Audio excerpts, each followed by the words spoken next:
सुरेश धस हे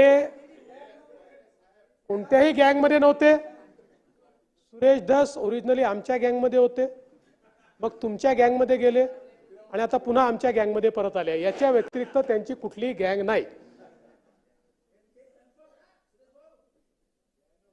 पण हा जो काही त्यांनी मुद्दा मांडलेला आहे हा फार गंभीर आहे.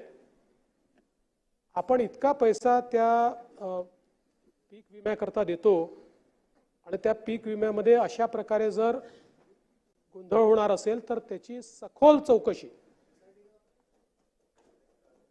करू. म्हणजे ती कुठल्या लेवलवर त्याला कोण कोण पोलीस विभाग लागेल, महसूल विभाग लागेल, असं एक नीट मल्टी डिसिप्लिनरी.